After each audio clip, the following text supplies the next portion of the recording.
Hello everyone. Video का title आपने देख लिया होगा कि ट्विन फ्लेम लव क्या होता है एंड कॉस्मिक बेबी किसको कहते हैं। आज इसके बारे में हम डिस्कस करेंगे।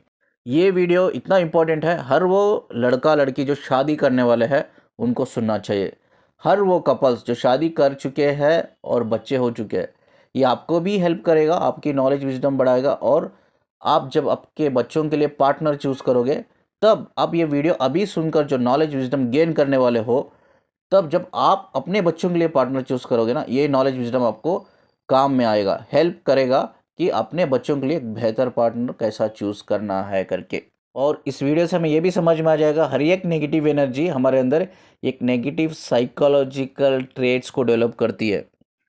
डिस्कशन शुरू करने से पहले मेरा जो एक लास्ट वीडियो था, difference between twin flame journey and spiritual awakening journey, तो इसमें एक क्वेश्चन एक फेमिनिन ने पूछा है, सर आपने लास्ट वीडियो में ये कहा है कि कोई डीएम डीएफ का कनेक्शन नहीं होता है, वो सोल, हमारी सोल ऑलरेडी डायमेंशन से कनेक्ट होती है और हम ही सोल कॉन्ट्रैक्ट में पूछ के आते हैं, एक रोल निभाता है वो अवेकनिंग में पुश करने के लिए। वो एक रोल निभाकर हमें अवेकनिंग में पुश करके वो सोल चल जाती है हमारी लाइफ से। तो क्या वो सोल जो लड़की, मुझे कोई लड़का मिला है, मैं लड़की हूँ, वो सोल मेरी लाइफ में सिर्फ इसलिए कनेक्ट हुई क्योंकि मुझे वो अवेकनिंग, स्पिरिचुअल अवेकनिंग जर्नी में पुश कर पाए। तो क्या वो सोल स्पिरिचुअल जर्नी में नहीं रहती? नहीं, वो सोल स्पिरिचुअल जर्नी में नहीं रहती। ये स्पिरिचुअल अवेकनिंग जर्नी, ये हम सोल कॉन्ट्रैक्ट में चूज़ करते हैं, हमारी सोल चूज़ करती है, इसीलिए हम चूज़ एंड सोल कहते रहते हैं। ठीक है।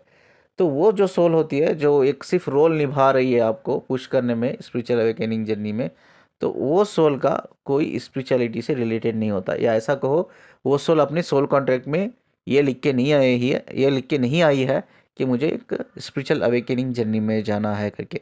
वो सोल का पर्पस अलग होता है। हाँ, वो सोल भी एक पर्पस से ही आई है इस ज़मीन पे, लेकिन उसका पर्पस अलग होता है। ठीक है, वो अपने पर्पस पे काम करती रहती है। बट एक रोल होता है जो सोल कॉन्ट्रैक्ट में लिखा रहता है कि वो रोल पूरा करने के लिए ये दुनिया में, अर्थ पे वो लोग कनेक्ट होते हैं और हमें उनसे बहुत डीप लेवल पे प्यार होता है, कनेक्शन फील होता है। एक्चुअली कनेक्शन रहता है, बट नॉट ट्विन फ्लेम वाला, बट वो कनेक्टेड रहते हैं डायमेंशन से ना, एक दूसरी सोल। तो वो कनेक्शन तो रहता है, वो पहचान लेती है सोल एक दूसरे को, और वो हमें कहीं ना कहीं, हमें उनसे प्यार होता है, वो हमें अवेकनिंग जर्नी में पुश करके वो आगे बढ़ जाते हैं। वो क्योंकि आगे इसलिए बढ़ जाते हैं, उस सोल का भी कोई दूसरा पर्पस होता है। ठीक है, उसको उस सोल का पर्पस उसको पूरा करना है। तो इसीलिए एक रोल होता है, बस एक रोल निभाती है और उसका जो सोल का पर्पस होता है पूरा करने के लिए वो आगे बढ़ जाती है। ठीक है। तो हमें क्या करना चाहिए, जब हम स्पिरिचुअल अवेकनिंग जर्नी में आ जाते हैं, तो हमें बॉडी माइंड के पीछे भागना स्टॉप करना चाहिए और हमें अपने ऊपर फोकस करना चाहिए, हमारी एनलाइटमेंट तक हमें जाना चाहिए। ठीक है। तो रेयर चीज़ होती है कि कोई ट्विन फ्लेम, आप दोनों के बीच में कनेक्शन नहीं है, बस एक दो सोल है जो डायमेंशन से कनेक्टेड है। कभी कभी वेरी रेयर, आई थिंक एक 2% to 5% ये सोल जो होती है ना, जो डायमेंशन से कनेक्टेड होती है, उनका जो पर्पस होता है ना, सिमिलर होता है, सेम होता है। जैसा कि इनको भी स्पिरिचुअल अवेकनिंग जर्नी में जाना है, तो और एक सोल को भी स्पिरिचुअल अवेकनिंग जर्नी में जाना है, दोनों का सेम पर्पस होता है। ये ओनली 2 to 5% के ही होते हैं, और 95% क्या होता है, वो सिर्फ रोल निभाने के लिए आते हैं। वो रोल निभाते हैं, वो चल जाते हैं, उनका सोल पर्पस अलग होता है, वो मूव ऑन कर लेते हैं। वो सिर्फ एक रोल निभाकर आपको पुश करके अवेकनिंग में वो आगे बढ़ जाते हैं। चलिए, अभी कॉस्मिक चाइल्ड क्या होता है वो हम बात करते हैं। उससे पहले हम कॉस्मिक एनर्जीज कैसा क्रिएट होती है, अगर ये हमने समझ लिया ना, तभी हमें समझ में आएगा कॉस्मिक चाइल्ड, कॉस्मिक बेबी क्या होता है। चलिए, कॉस्मिक एनर्जीज क्या होती है, किस तरह से क्रिएट होती है, हम बात करते हैं विद बेस्ट एग्जांपल के साथ। कॉस्मिक एनर्जी कैसी होती है, बहुत साइंटिफिक लेवल पे। ठीक है। मुझसे ना, ये बहुत सालों पुरानी बात है, ये नई बात तो नहीं है। मैं रिलेशनशिप काउंसलिंग भी लेता हूँ, मैरिज काउंसलिंग भी लेता हूँ। मेरे पास एक कपल आए। ठीक है। कपल बहुत डिसेंट, उनको एक ही लड़का है, बहुत डिसेंट कपल है। ठीक है, अच्छी वेल सेटल फैमिली से है, पढ़े लिखे लोग हैं, दोनों अच्छी जॉब में है, और उनके जो सराउंडिंग्स में जो लोग हैं ना, बहुत डिसेंट लोग हैं, अच्छे लोग हैं। तो कंप्लेंट ये कपल्स ये लेके आए मेरे पास कि उन्होंने कहा, सर ये मैरिज काउंसलिंग या रिलेशनशिप काउंसलिंग के लिए आपसे हम कनेक्ट नहीं हुए हैं, हमारा प्रॉब्लम थोड़ा अलग है। ठीक है, हम दोनों बहुत डिसेंट फैमिली से बिलोंग करते हैं, हम दोनों पढ़े लिखे हैं, वेल एजुकेटेड है, बट हमारा एक बेटा भी है, शादी होने के बाद एक बेटा हुआ है। ये कौन कह रहा है, ये फादर कह रहा है, लड़के का फादर। मेरा बेटा भी है और मेरे बेटे में बहुत गंदी आदत है, जैसा कि बहुत कम एज में ही वो अल्कोहल कंज्यूम करने लग गया और मुझे पता चला कि अब मल्टीपल लड़कियों के साथ उसके फिजिकल अफेयर्स भी हो गए।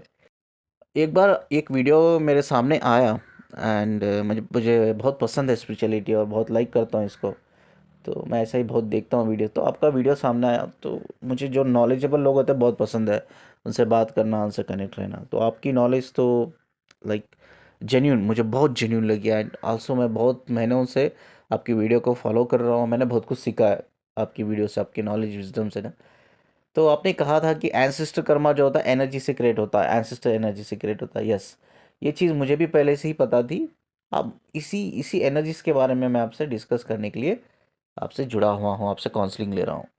लेकिन मैं सोचता था, ये फादर बोल रहे, लड़के के फादर बोल रहे, मैं सोचता था कि इसके दोस्त खराब होंगे, दोस्तों की वजह से बिगड़ा है करके। बाद मैंने पर्सनली ये बहुत सीरियस लिया मैंने, कि सीरियस लेकर मैंने उनके दोस्तों से बात की, जितने भी दोस्त मेरे बेटे से कनेक्टेड है।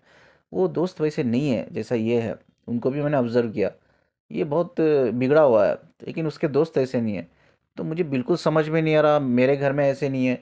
अब मेरे डैड ले लो, मेरे दादाजी ले लो, उन्होंने कभी अल्कोहल कंज्यूम ही नहीं किया है और कभी एक्स्ट्रा मैरिटल अफेयर्स में गए ही नहीं है जितना मैं जानता हूँ। इवन आई डोंट नो, मैं परदादा के बारे में पता नहीं, मैंने परदादा के बारे में भी सुना है मैंने कि वो भी बहुत अच्छे इंसान थे। हमारा पूरा family background, family generation history जो होता है ना, वो बहुत अच्छा है। बट पता नहीं ये क्यों ऐसे हो गया करके।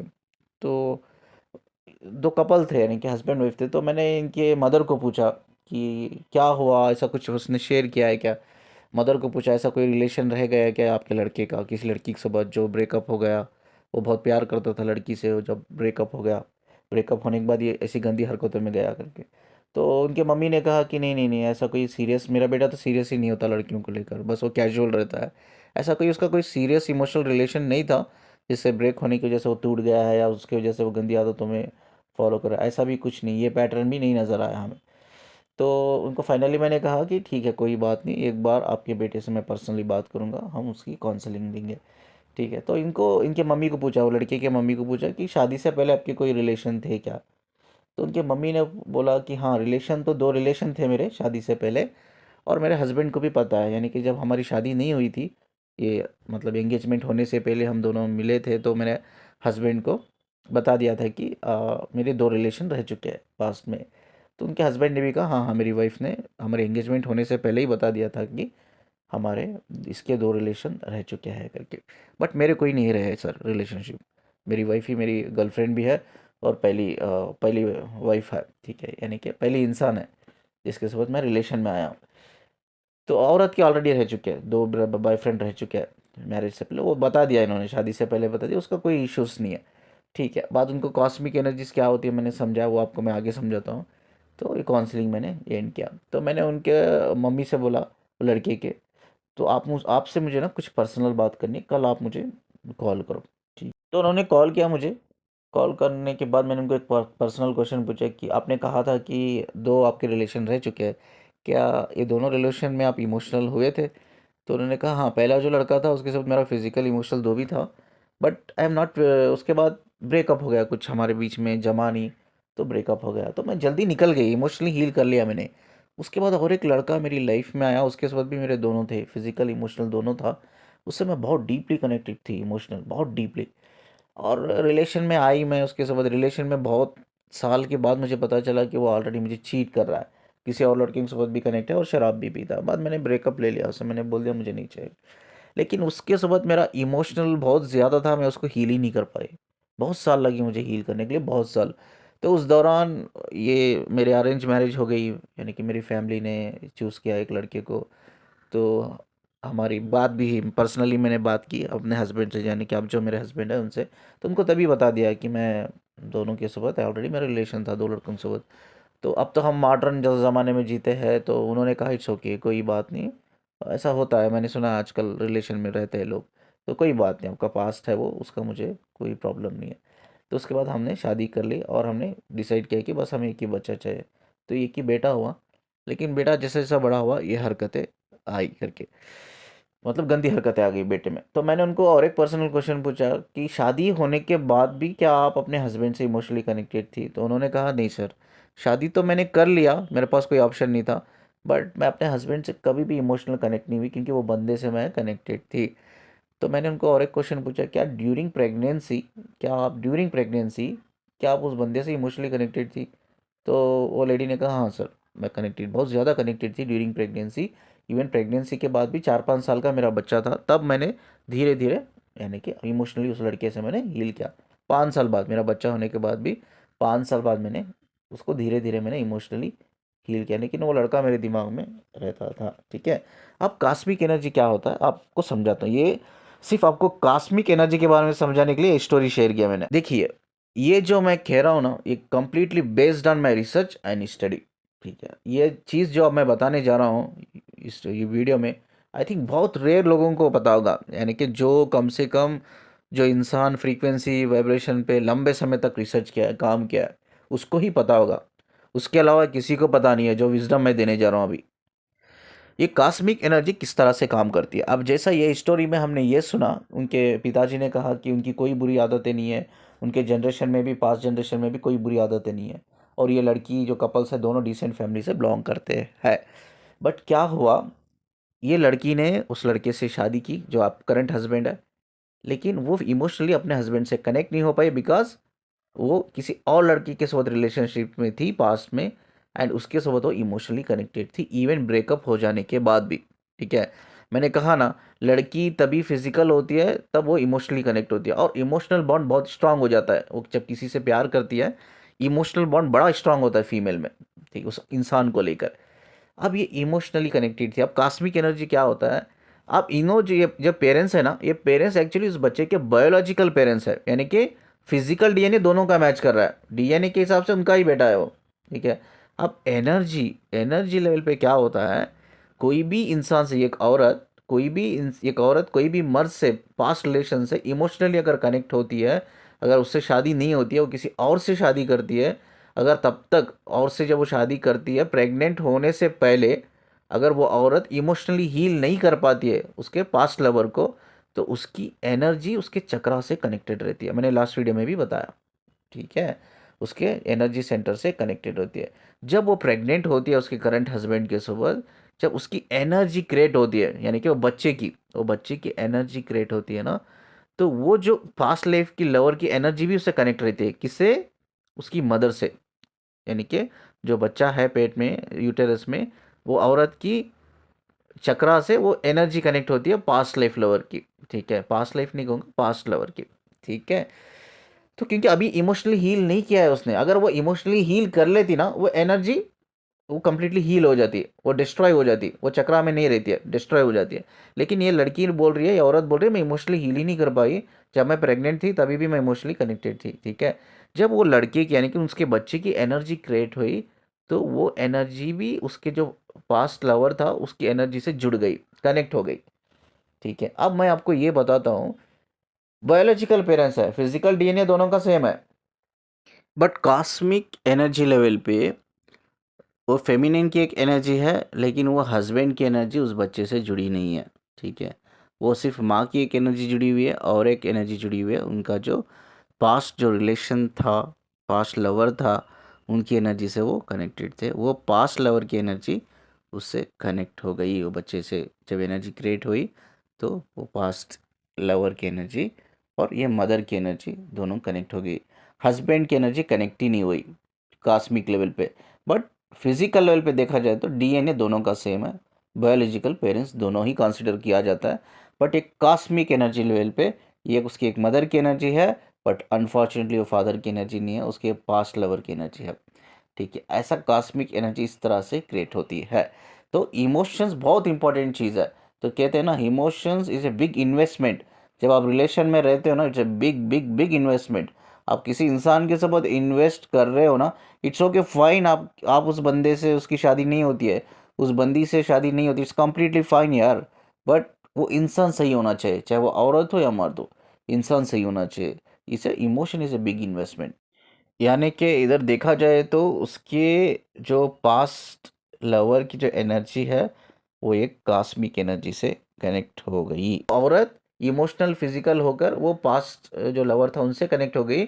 जब कनेक्ट हुई वो एनर्जी, वो औरत की चक्रा से कनेक्ट हुई ड्यूरिंग प्रेगनेंसी, जब वो बच्चे की एनर्जी क्रिएट हुई, अपनी माँ की एनर्जी से भी कनेक्ट हुआ, और वो लवर था जो पास्ट का, उसकी एनर्जी से भी वो कनेक्ट हो गया, उसकी एनर्जी कनेक्ट हो गई वो बच्चे की। और वो बंदे के ट्रेट्स अभी इस लड़के में आए हैं, जैसा कि मल्टीपल रिलेशन। जैसा इन्होंने कहा कि जब मैं रिलेशन में थी मेरे पास्ट लवर के साथ, वो मेरे साथ भी रहकर किसी और के साथ भी था, शराब भी पीता था, अल्कोहल कंज्यूम करता था। अब ये लड़का भी अल्कोहल कंज्यूम कर रहा है, मल्टीपल अफेयर में जा रहा है, लेकिन माँ बाप दिखे तो माँ बाप ऐसे है ही नहीं। बट ये एनर्जी किसकी है? बायोलॉजिकल मदर्स तो यही है, फिजिकल डीएनए यही है, बट कॉस्मिक एनर्जी किसकी है? वो उनकी पास्ट लवर की है, जो एक्चुअली वो भी अल्कोहल कंज्यूम करता था, वो भी मल्टीपल अफेयर में था। ये होता है कॉस्मिक एनर्जी। कॉस्मिक एनर्जी तब तक आपसे कनेक्टेड रहती है आपके चक्रा से, तब तक आप इमोशनली हील नहीं करते। ये सालों लग जाता है हील करने के लिए। डिपेंड होता है कितना आपका इमोशनल बॉन्ड उस इंसान से स्ट्रांग रहता है, उतना ही टाइम लगता है। अभी ये कॉस्मिक एनर्जी वो पास्ट लवर की इस बच्चे में आई है, इसीलिए ये शराब और मल्टीपल रिलेशन में जा रहा है फिजिकली लड़कियों के साथ। तो ये माँ बाप नहीं है, उस लड़की की एनर्जी है। तो हमेशा मैं हर वीडियो में कहता हूँ, जब भी आप रिलेशन के लिए किसी इंसान को चूज़ करते हो, फीमेल या मेल, मेक श्योर वो इंसान अच्छा होना चाहिए। अगर इनका जो पास्ट लवर था अगर वो अच्छा इंसान होता, तो आज इनका लड़का भी इनके लड़के में वो गंदी आदतें नहीं होती थी, शराब पीना, अफेयर करना लड़कियों के साथ, ये नहीं होती थी। अच्छा इंसान होता वो, ठीक है। फिजिकल डीएनए तो माँ बाप का है, लेकिन कॉस्मिक एनर्जी साइकोलॉजिकल लेवल पे, कॉस्मिक एनर्जी मतलब एक साइकोलॉजिकल लेवल पे वो बंदा एक ट्रेड्स को अंदर अपने अंदर डेवलप किया, जो साइकोलॉजिकल बेस पे डेवलप हुए। वो एक्चुअली द रीज़न क्या पर्पज से डेवलप हुए, because of that cosmic energy की वजह से वो एक साइकोलॉजी डेवलप हुई, और साइकोलॉजी की वजह से एक ट्रेड्स डेवलप कर लिए बंदे ने, शराब पीना, मल्टीपल अफेयर करना। ये पास्ट लाइफ की, उनका जो पास्ट लवर था उसकी ट्रेड्स है, ठीक है। इसको कहते हैं कॉस्मिक एनर्जी। तब तक आप इमोशनल हील नहीं करते ना, वो कॉस्मिक एनर्जी आपके चक्रा से कनेक्ट रहती है, चाहे मेल हो या फीमेल हो। अब इसमें ना और एक सिनेरियो बात करेंगे। अब ये तो हो गया एक औरत के बारे में बात किया, अभी हम एक मर्द के बारे में बात करेंगे। सोचो मैं एक लड़का हूँ, किसी लड़की से मैं कनेक्ट होता हूँ, रिलेशन में जाता हूँ, फिजिकल इमोशनल। अब मुझे रिलेशन के रहने के दौरान मुझे पता चलता है यार लड़की ठीक नहीं है, लड़की ऑलरेडी कई सारे ऑलरेडी मुझसे कनेक्ट होकर भी दूसरों से कनेक्ट है, इसके पास्ट रिलेशन अच्छे नहीं रहे, मेरी एनर्जी, मेरी हेल्थ इश्यूज हो रहे हैं इसके साथ कनेक्ट होकर। तो मैं ब्रेकअप ले लेता हूँ उससे, ठीक है। मैं ब्रेकअप लेने के बाद क्या होता है, रिलेशन ब्रेक करने के बाद क्या होता है, मैं उस लड़की से इतना इमोशनली कनेक्ट रहता हूँ, इतना कनेक्ट रहता हूँ, मैं वो हील ही नहीं कर पाता। इन केस फ्यूचर में जाकर मेरी किसी और लड़की से शादी होती है, अगर मेरी बेटी पैदा होती है, दिस इज़ क्वाइट पॉसिबल, जब मेरी एक बेबी होगी लड़की की, सपोज मेरी लड़की होती है, उसके साथ तो मेरी एनर्जी कनेक्ट होगी, लेकिन मेरी वाइफ एक्चुअली जो मेरी लीगल वाइफ है, वो उसकी एनर्जी कनेक्ट नहीं होगी, बिकॉज मेरी अपनी लीगल वाइफ से मैं इमोशनली कनेक्टेड नहीं हूँ एनर्जी लेवल पे, but I am only connected physical level. That is मैं मेरी वाइफ फिजिकली, यानी कि डीएनए जो बायोलॉजिकल डीएनए होता है, फिजिकल डीएनए हम मैच करते हैं, but I am talking about cosmic energy. Cosmic energy के ऊपर मैं मेरी बेबी से कनेक्ट होता हूँ, मेरी लड़की से, और वो लड़की जिसका मेरा पास्ट में रिलेशन था उसकी एनर्जी रहेगी, but not my wife energy. मेरी वाइफ की एनर्जी से physical level, physical DNA, but not cosmic. तो इसमें क्या होता है, अगर वो लड़की की समझ जो मैं पास्ट लाइफ पास्ट रिलेशन में था, वो लड़की अच्छी नहीं है, कैरेक्टरलेस थी, तो हो सकता है उसकी जो भी बुरी आदतें थे, मेरी जो बेबी, मेरी डॉटर रहेगी, जो जैसा वो बड़ी होगी ना, तो वैसा वैसा क्या होगा, वो इफेक्ट करेगा उसको, वो मिररिंग करेगी उस एनर्जी से, तो वो हमें नज़र आएगा। तो इसका एक सोल्यूशन नहीं है। चलो हम इमोशनल हील नहीं कर पाए, प्रेग्नेंट हो गई, अब वो बच्चों के ऊपर, मेरे बच्चों के ऊपर बुरा असर पड़ रहा है उस एनर्जी का, क्या इसका कोई सोल्यूशन नहीं है? ये सब कुछ सोल्यूशन है। You have to be very smart enough, you have to be very careful enough. आपको बहुत जल्दी ये चीज़ समझना चाहिए कि ये एनर्जी उस मेरी पास्ट लाइफ की लवर की एनर्जी है जो रिफ्लेक्ट कर रही है, तो हमें ज़्यादा जल्दी हमें एक्शन लेना होगा, ठीक है। बच्चों को पहले से ही हमें अच्छी नसीहत तरबियत देना होगा, उनको अच्छे गाइडेंस देना होगा, ठीक है। हमें we have to make sure कि उनको गलत चीज़ों के बारे में, अच्छी चीज़ों के बारे में पता रहे, ठीक है। बट एक कॉस्मिक एनर्जी जो होती है ना, ये छोड़ती नहीं है, ये उनको अंदर ना एक ट्रिगर करती रहती है ये सब गलत चीज़ों की तरफ जाने के लिए। बट उनको हमें नज़र रखनी चाहिए, बच्चों के ऊपर नज़र रखनी चाहिए, बट ऐसा भी कंट्रोल नहीं करना चाहिए कि वो हमसे फ्रस्ट्रेट हो जाए, वो हमसे डिसअपॉइंटमेंट हो जाए और रन करने लगे, ऐसा भी नहीं। बट विथ अनकंडीशनल लव, ठीक है, with understanding, with knowledge, with wisdom, उनको हमें एक बैलेंस लेवल पे लेके आना है, नहीं तो बहुत मुश्किल होता है, हाथ से छूट जाते हैं बच्चे।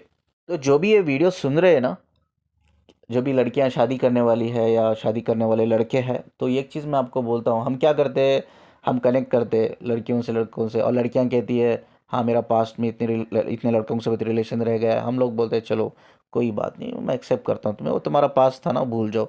अब कहीं लड़कियां लड़के को पूछते हैं, लड़के भी बोलते हैं हाँ यार मेरा भी 2 रिलेशन रह चुका था लड़की से, और लड़की कहती है छोड़ दे यार, पास्ट है ना, छोड़ दो, कोई बात नहीं, हम आगे सोचेंगे। तो देखिए हम ना एक वेस्टर्न कल्चर को फॉलो करते हैं। मेरे कई सारे बिजनेस क्लाइंट्स हैं, ऑफिस क्लाइंट्स हैं, ठीक है, और मेरी एक फ्रेंड भी है जिससे मैं बात करता रहता हूँ। तो उन्होंने मुझसे कहा, और मेरे भी कितने बिजनेस क्लाइंट्स हैं ना जो बाहर है अब्रॉड में, ठीक है, जो फॉरेनर है, वो लोग कहते हैं उनका जो कल्चर है ना, एक शादी करने से पहले, एक इंसान से शादी करने से पहले वो पहले क्या करते, लिविंग में रहते, लिविंग रिलेशन में रहते, वो एक अग्रीमेंट मैरिज में रहते। वो उसके बाद एक दूसरे के साथ सालों साल रहते हैं। सालों साल क्यों रहते हैं? जिसको वो कहते हैं कि रिलेशनशिप कॉम्पेटिबिलिटी टेस्ट करके, ठीक है। तो वो कॉम्पेटिबिलिटी चेक करते हैं कि यार हम दोनों का साइकोलॉजी मैच होता है क्या, हम दोनों के बीच में केमिस्ट्री मैच होता है क्या, हम दोनों रोमांटिकली कितने मैच करते हैं, हमारे थॉट्स हमारे बिलीफ कितने मैच करते हैं। तो एक दूसरे को समझने के लिए फॉरेन कल्चर में, वेस्टर्न कल्चर में क्या होता है, वो पहले एक इंसान के साथ नहीं, कहीं इंसान के साथ लिविंग रिलेशन में रहते, ठीक है। और कहीं लोग अग्रीमेंट में रहते, अग्रीमेंट मैरिज 1 साल 2 साल। उसके बाद अगर उनको फाइनली लगता है हाँ हम एक दूसरे के लिए बेस्ट है, तो हम क्या करते हैं, वो लोग क्या करते हैं, शादी करते हैं। फाइनली शादी कैसा करते हैं, उनका जो कल्चर का हिसाब से होता है ना, सभी लोगों को बुलाकर रिलेटिव को कल्चर के हिसाब से वो शादी करते हैं। उससे पहले वो अग्रीमेंट शादी करते हैं, ठीक है, लिविंग में रहते हैं, सिर्फ चेक करने के लिए कि हम दोनों एक दूसरे के लिए परफेक्ट है। फाइनली एक इंसान कहीं 2 लोगों के साथ रहता है, कहीं 3, कहीं 4 लोगों के साथ रहता है, जब तक वो परफेक्ट पार्टनर नहीं चुनता अपने आप को, परफेक्ट पार्ट उसको नहीं लगता कि यार ये मेरे लिए परफेक्ट है, तब जाके ना वो शादी करते हैं, फाइनल शादी करते हैं। ये वेस्टर्न कल्चर है। तो कहीं कहीं ना आज हम जो हमारे एशियन कंट्रीज है, ठीक है, एशियन कंट्रीज शायद तो इंडिया ले लो, पाकिस्तान, बांग्लादेश, श्रीलंका, ये सब हमारी एशियंस कंट्री है, ठीक है, नेपाल, ये सब एशियन कंट्री है ना, ये हमारी जो एशियन कंट्री है। तो यहाँ आजकल हम वेस्टर्न कल्चर को फॉलो करते हैं, हम उस चीज़ को सीरियस नहीं लेते। हाँ चलो पास्ट में रिलेशन था ना, ठीक है कोई बात नहीं। लेकिन एक लड़का एक लड़की जो शादी करने वाले हैं, जब आप कोई लड़की बोल रही है एक लड़के को, आप सोचो मैं एक लड़का हूँ, मैं शादी करने वाला हूँ, मैं एक लड़की देखने के लिए गया हूँ, अब लड़की मुझे बोल रही है मेरे 2 रिलेशन रह चुके हैं, क्योंकि मैं आपको बता देना चाहती हूँ। अब ये इंपॉर्टेंट है, मैं क्या करता हूँ, चलो यार कोई बात नहीं, पास्ट लाइफ आपका पास्ट था ना, वो छोड़ दो। लेकिन इम्पॉर्टेंट ये चीज़ है कि क्या वो लड़की 2 रिलेशन रह चुकी है, तो 2 में से किसी एक से अभी भी इमोशनली कनेक्टेड है, ये इम्पॉर्टेंट है, ये पता करना है। इसीलिए जब कभी भी मैरिज में सडन डिसीजन नहीं लेना चाहिए। उस लड़की के साथ एटलीस्ट मुझे 3 से 6 महीने कनेक्टेड रहना। I need to find out, ये कैसा फाइंड आउट कर सकते हैं कि यार वो लड़की रिलेशनशिप में से तो ब्रेकअप हो गया, लेकिन अभी भी वो इमोशनली लड़के से कनेक्ट है या नहीं है। तो अब वो भी पता करना ज़रूरी है कि अगर वो रिलेशन में ऑफकोर्स रही है, वो तो फिजिकल भी हुई होगी, इमोशनल भी तो है ही, वो इमोशनल है तो फिजिकल भी हुई होगी। तो अब वो इम्पोर्टेंट नहीं है कि फिजिकल हुई है इमोशनल है, दैट इज़ नॉट इम्पोर्टेंट, ठीक है। क्या ब्रेकअप होने के बाद भी इमोशनली कनेक्टेड है, दैट इज़ मोर इम्पोर्टेंट, ठीक है। हाँ वो रिलेशन में थी, इमोशनल थी, फिजिकल थी, चलो वो बात अलग है। अब ब्रेकअप होने के बाद भी वो इमोशनली कनेक्टेड है, ये मैटर करता है। अब तो मुझे पता करना है 3 महीने 6 महीने, कैसा पता करूँगा? अगर वो उसके सोबत वो इमोशनली कनेक्टेड अभी भी है ब्रेकअप के बाद भी, तो ये एक साइन मैं आपको बताता हूँ, एक मैं मैरिज रिलेशनशिप काउंसलिंग के एक्सपीरियंस पे बता रहा हूँ। वो आपको ज़्यादा टाइम नहीं देगी, वो ज़्यादा इम्पोर्टेंट नहीं देगी, वो ज़्यादा अटेंशन आपको नहीं देगी। आपको लगेगा कि ये सीरियस नहीं है लड़की मुझे लेकर। अब हमेशा आप खुद मैसेज करोगे, आप खुद कॉल करोगे, खुद शेयर करोगे चीज़ें, लेकिन उसकी तरफ से ये सब चीज़ें नहीं होगी। हाँ आपने बात कर ली तो वो कर लिया, आपने मैसेज किया तो रिप्लाई कर लिया, आपने कुछ शेयर कर लिया तो वो सुन लिया, ठीक है, इतना ही। ये एक साइन है कि वो अटेंशन आपको नहीं दे रही है, वो इंपॉर्टेंस नहीं दे रही। इसका मतलब ये है कि वो पास्ट जो 2 लड़के थे, 2 में से किसी एक लड़के से ब्रेकअप होने के बाद भी इमोशनली कनेक्टेड है, ठीक है। अगर वो इमोशनली कनेक्टेड है, जब उससे शादी करोगे आप, जब प्रेग्नेंट होगी वो, हो सकता है वो लड़की की जो एनर्जी, आप पता नहीं वो लड़की की एनर्जी कैसी है, अच्छी बुरी, I we don't know, really don't know. अच्छी है तो ठीक है, अगर बुरी एनर्जी है तो हो सकता है आपका जो फ्यूचर चाइल्ड होगा ना, वो कास्मिक एनर्जी के बेस पर उसकी भी एनर्जी कनेक्ट हो जाएगी। अगर उसकी बुरी एनर्जी है, तो आपका जो फ्यूचर चाइल्ड जब बड़ा बड़ा होगा, हो सकता है अगर वो एनर्जी बुरी रही तो उस आपके जो फ्यूचर का जो बच्चा होता है ना, जो बड़ा होता है, वो फ्यूचर चाइल्ड जब आपका बड़ा होता है, तो हो सकता है बुरी एनर्जी की वजह से उसके अंदर साइकोलॉजिकल लेवल पे या बैड ट्रेट्स क्रिएट होते हैं, नेगेटिव ट्रेट्स क्रिएट होते हैं उसकी एनर्जी से जो जुड़े हुए रहते हैं। आप बायोलॉजिकली जो डीएनए होता है, आप दोनों का बायोलॉजिकल पेरेंट्स आप ही रहोगे, बायोलॉजिकल डीएनए फिजिकल डीएनए आपका ही होगा, बट कॉस्मिक एनर्जी के बेस पर वो उस जो आपकी वाइफ है जो ऑलरेडी एक लड़के से इमोशनली कनेक्टेड थी, ठीक है, तो हो सकता है आपने उसने हील कर लिया, but during pregnancy after pregnancy वो कनेक्टेड थी, ठीक है, तो वो एनर्जी भी आपके बच्चे के ऊपर इफेक्ट करती है फ्यूचर में जब वो बड़ा हो जाएगा। अब अच्छी एनर्जी है तो ठीक है, बुरी एनर्जी है तो बुरी आदत है उसके अंदर एक नेगेटिव ट्रेट्स डेवलप हो जाएंगे। तो you need to make sure यार वो लड़की अभी भी शादी मतलब ब्रेकअप होने के बाद इमोशनली कनेक्टेड नहीं होना चाहिए, हील हो जाना चाहिए, तब शादी करो आप। नहीं तो ऐसी लड़की से या ऐसे लड़के से कभी भी शादी मत करो जो रिलेशन में रह चुका है और अभी भी इमोशनली कनेक्टेड है, अभी भी उस लड़की से इमोशनली कनेक्टेड, ऐसे लड़कों से या लड़कियों से बिल्कुल शादी नहीं करना चाहिए। हाँ, ये पता करना बहुत मुश्किल है, जो मैंने आपको हिंट दिया वो एक रीज़न हो सकता है, बट इसमें ना एक नेचर भी होता है, किसी इंसान का नेचर ना बड़ा शाई होता है, बड़ा रिजर्व होता है, क्योंकि वो रिजर्व फैमिली से होते हैं, वो इंट्रोवर्ट फैमिली से होते हैं, वो भी इंट्रोवर्ट होते हैं, रिजर्व होते हैं, और कोई कोई शाई नेचर का होता है। तो हम ये इस जो आप मैंने बताया कि अगर लड़की रिस्पॉन्ड नहीं कर रही है, फ़ोन नहीं कर रही है, मैसेज का रिस्पॉन्ड नहीं कर रही है, अटेंशन नहीं दे रही है, इंपॉर्टेंट नहीं दे रही है, तो ये एक साइन मैंने बताया, लेकिन इस साइन पे भी हम कंप्लीटली ट्रस्ट नहीं कर सकते। जैसा कि एक अनदर पार्ट भी होता है इंसान का, जैसा शाइनेस हो गया, रिजर्व फैमिली से बिलोंग करते हैं, इंट्रोवर्ट है उसकी फैमिली, ये भी इंट्रोवर्ट है, ये भी अपने आप को रिजर्व रखती है। वैसे लड़कियां खुल के शेयर नहीं करती है, but you need to be very smart, ठीक है भाई, मैरिज का बात है, अब फ्यूचर में आपको साथ में रहना है तो हस्बैंड वाइफ बनकर, तो you should be very smart. अगर आपको ये समझ में आ गई नहीं यार ये लड़की ना ब्रेकअप होने के बाद भी उस इंसान के साथ इमोशनली कनेक्टेड है, तो वो लड़की आपको कभी भी शादी के बाद ना प्यार दे सकती है। और दूसरी बात यह है कि अगर वो उस एनर्जी से कनेक्टेड है, अभी भी इमोशनली कनेक्टेड है वो लड़के से, अगर एनर्जी गंदी है तो वो आपके फ्यूचर जो जनरेशन रहेगा, आपके जो फ्यूचर बेबीज रहेंगे उस पर भी अफेक्ट करेगा, जब तक वो इमोशनली हील नहीं कर पाएगी।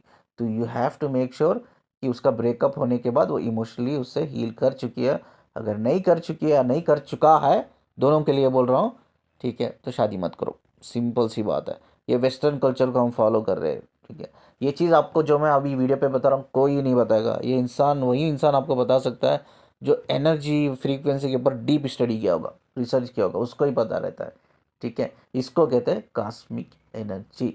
तो अब नेक्स्ट डिस्कशन हम बात करेंगे ट्विन फ्लेम में कॉस्मिक बेबी क्या होता है। अब ये तो कॉस्मिक बेबी नहीं है जो हम बात करें, ये सिर्फ मैं कॉस्मिक एनर्जी के बारे में बात कर रहा हूँ। वेस्टर्न कल्चर में ना ये पॉजिटिव नेगेटिव एनर्जी उतना फ़र्क नहीं पड़ता, इसीलिए वो क्या करते हैं, पहले बहुत लोगों से बहुत लिविंग में रहकर बाद शादी करते हैं। क्यों फ़र्क नहीं पड़ता पॉजिटिव नेगेटिव एनर्जी बच्चों के ऊपर? बिकॉज क्या होता है वेस्टर्न कल्चर में, जब वो 18 साल का हो जाता है ना बच्चा, वो छोड़ देते हैं, भाई तुम्हें बिजनेस करना है अपने बलबूते पे करो, अपने इन्वेस्टमेंट पे करो, जॉब करना है अपने बलबूते पे करना है, वो टेक केयर नहीं करते, वो फ्री छोड़ देते हैं उनको। बट हमारे इंडियन सोसाइटी वैसी नहीं है, हमारे इंडियन सोसाइटी में हमारे माँ बाप हमें पालते हैं, कभी कभी हमारे बच्चों की शादी होने के बाद भी हमारे माँ बाप उनका भी एक्सपेंस चलाते हैं, मतलब उनके बच्चे का भी एक्सपेंस, उनकी वाइफ का भी, उसके बच्चों के बच्चों का, यानी कि जो उनके बच्चों के बच्चे मतलब जो पोतरे होते हैं, पोतरे पोतरियाँ नवासियाँ, उनका भी एक्सपेंस चलाते हैं। तो हमारी जो इंडियन सोसाइटी ना, हम लोग बहुत इमोशनली कनेक्टेड रहते हैं रिलेशन से, रिश्तों से, बट वो लोग उतना डीप इमोशनली कनेक्टेड नहीं रहते वेस्टर्न कल्चर में। वो जैसा ही 18 ईयर्स होते हैं बच्चे, उनको फ्रीडम दे देते हैं, तो उनको ज़्यादा इफेक्ट नहीं होता है। बट हम इंडियंस जो लोग हैं, जो हम एशियंस कंट्री के लोग हैं, हमें बहुत ज़्यादा इफेक्ट होता है, क्योंकि हम बहुत ज़्यादा इंपॉर्टेंट देते हैं रिलेशनशिप को, हम बहुत ज़्यादा डीपली इमोशनली उसको कनेक्टेड रहते हैं और बहुत रेस्पेक्ट करते हैं हम लोग रिलेशंस की। अब ये समझने की कोशिश करेंगे ये नेगेटिव एनर्जी क्यों एक साइकोलॉजी के बेस पर, यानी कि मेंटल लेवल के बेस पर एक इंसान के अंदर नेगेटिव ट्रेड्स को डेवलप करती है। बिकॉज द रीज़न इज़ आपकी एनर्जी है ना, वो सिर्फ इमोशंस को रिस्पॉन्ड कर सकती है, ठीक है, सिर्फ वो आपके इमोशन को समझ सकती है। तो अब इधर क्या है, ये औरत एक पास्ट लवर से ब्रेकअप होने के बाद भी इमोशनली कनेक्टेड है, सिर्फ इसकी एनर्जी उसी के इमोशन से रिस्पॉन्ड कर सकती है, ये हस्बैंड से कनेक्ट नहीं कर सकती, क्योंकि इसके हस्बैंड से इसका कोई इमोशनल कनेक्शन नहीं है, तो इसकी एनर्जी इसके हस्बैंड के इमोशन से रिस्पॉन्ड नहीं करेगी, वो उसके पास्ट लवर से रिस्पॉन्ड करेगी, बिकॉज उसके पास्ट लवर से ब्रेकअप होने के बाद भी इमोशनली कनेक्टेड है। तो हमेशा याद रखो, जो हमारी एनर्जी होती है ना, वो डायरेक्ट हमारे इमोशन से कनेक्ट होती है, वो हमारे इमोशंस को ही रिस्पॉन्ड करती है। अब इधर एक प्रोसेस है, ये प्रोसेस कैसा काम करता है विल टेल यू। जो हमारी एनर्जी है ना, जो एनर्जी की लैंग्वेज क्या है, मैं हमेशा बोलता हूँ वाइब्रेशन। हमारे वाइब्रेशंस के थ्रू हमारी एनर्जी कनेक्ट होकर हमारे इमोशंस को रिस्पॉन्ड करती है। किसको रिस्पॉन्ड करती है? इमोशन को। हमारे इमोशंस सिग्नल्स क्रिएट करते हैं। कहाँ क्रिएट करते हैं? हमारे नर्वस सिस्टम में। आपको पता है ना, 7,000 करोड़ हमारे अंदर नर्व्स है। इतने में सारे क्या होता है, इतने सारे नर्व्स में सिग्नल्स क्रिएट, यानी कि सिग्नल्स जाते, पास होते। सिग्नल्स कहाँ पास होते? हमारे पूरे नर्वस सिस्टम से कनेक्ट होके, हमारे स्पाइनल कार्ड से कनेक्ट होकर हमारे ब्रेन के न्यूरॉन्स तक जाकर वो सिग्नल फाइनली एक मेमोरी के बेस में कन्वर्ट होते हैं। ठीक है, एक कॉन्शियस मेमोरी के बेस पर वो कन्वर्ट होते हैं। वो कॉन्शियस मेमोरी जो हमारे ब्रेन के न्यूरॉन्स में होती है, वो कॉन्शियस मेमोरी जो है हमारी बॉडी को, ठीक है, हमारी बॉडी के जो सेल्स को, हमारी बॉडी के जो हार्मोन्स को गाइड करती है। ठीक है, तो तब जाके वो एक एनर्जी क्रिएट होती है। ठीक है, कॉस्मिक एनर्जी क्रिएट होती है। तो उसी के बेस पे वो एक नेगेटिव ट्रेट्स हमारे अंदर डेवलप होते हैं, और जाते जाते जाते वो एक हमारी एक हैबिट बन जाती है, एक पर्सनालिटी बन जाती है। ठीक है, तो वो एक हमारा एक पहचान बन जाता है। वो नेगेटिव ट्रेट्स हमारी खुद की एक पहचान बन जाती है। चलिए, इस वीडियो को मैं इधर एंड करता हूँ। ये पार्ट 1 में रखते हैं। हम पार्ट 2 में what is twin flame love, twin flame love actually कैसा होता है, एंड ट्विन फ्लेम के जो बच्चे होते हैं उनको हम कॉस्मिक बेबी या कॉस्मिक चाइल्ड क्यों बुलाते हैं, ये हम नेक्स्ट पार्ट में डिस्कस करेंगे, पार्ट 2 में। अगर आप मैं कंटिन्यू करूँगा तो वीडियो लंबा जाएगा। इस वीडियो को मैं एंड करता हूँ। स्क्रीन पे देखिए एक नंबर है, उस नंबर पे आप मुझे कांटेक्ट कर सकते हो काउंसलिंग के लिए। और वीडियो को जितना लाइक करते हो शेयर कर देना, और जाते जाते चैनल को सब्सक्राइब करके जाना। मुझसे कनेक्ट रहने के लिए, मुझे सुनने के लिए शुक्रिया जी। अल्लाह हाफिज़।